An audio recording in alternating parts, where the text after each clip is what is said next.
Hi everyone, I just wanted to take a moment and do a video in regards to how to ask about suicidal ideation. This topic can be very difficult and I know scary at times when a client is presenting with suicidal ideation or we have to ask the question during our assessments. Usually what I found during the assessment process was many people were not asking follow-up questions in regards to what they thought, when they thought it, if they had a plan, how long ago it was, and if there was other things that may trigger it or increase the symptoms.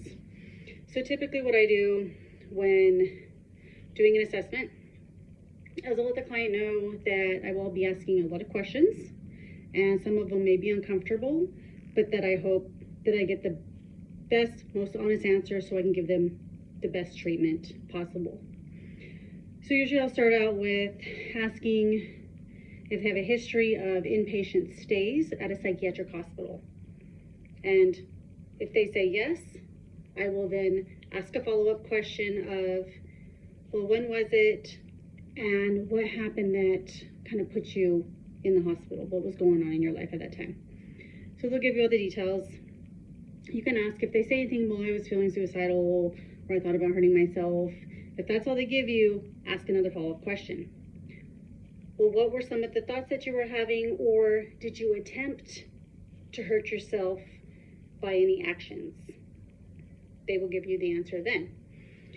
If there's not a lot of answers and you start moving on to the next question because they say, no, I haven't ever been hospitalized, then you want to ask the follow-up question of, well, at any time in your history, have you ever had any self-harming behaviors or wanting to hurt yourself by either using pencils, burning, punching, scratching, cutting, and any other ones that you can think of? They'll either say yes, no, and they'll explain to you what they did, when they did it. And you can also ask the follow-up question of, well, what was happening that kind of pushed you to do that? They'll either tell you an event, or other times kind of digging a little bit to find out if it was to manage pain or to just totally distract themselves so they could feel something else.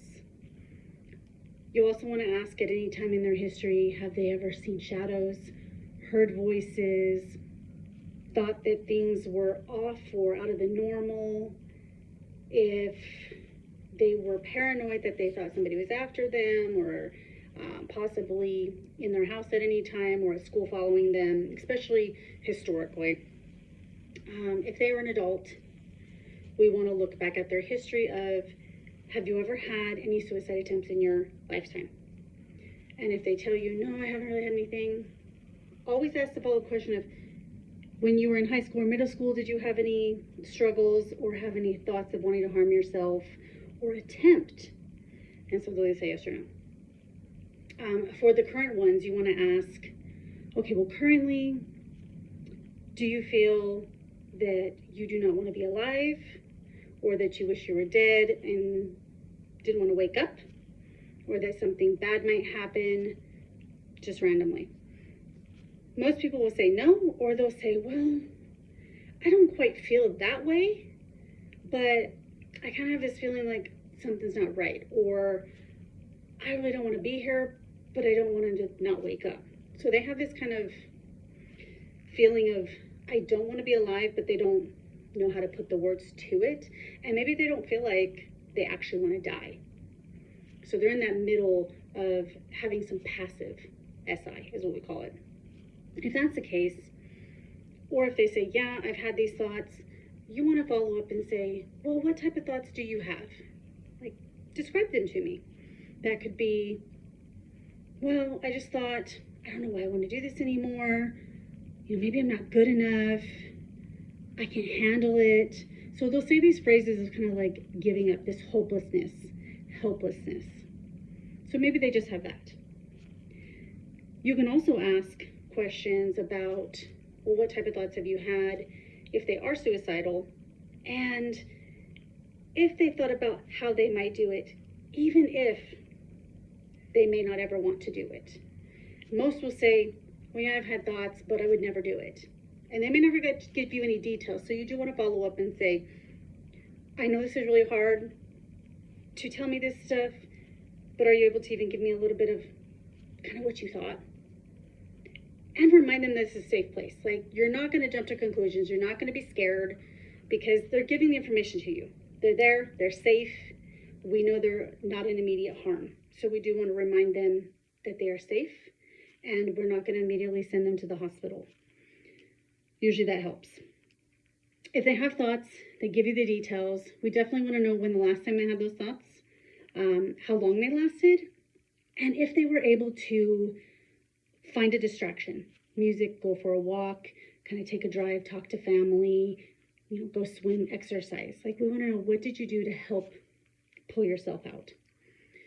Another thing would be to dig down to the details, because if somebody in the last 2 weeks has thought about hurting themselves, had a plan, but of course didn't follow through because they reached out for help or they came to you, we want to praise them for that. But we also want to find out, what was going on in your life right now that triggered this event?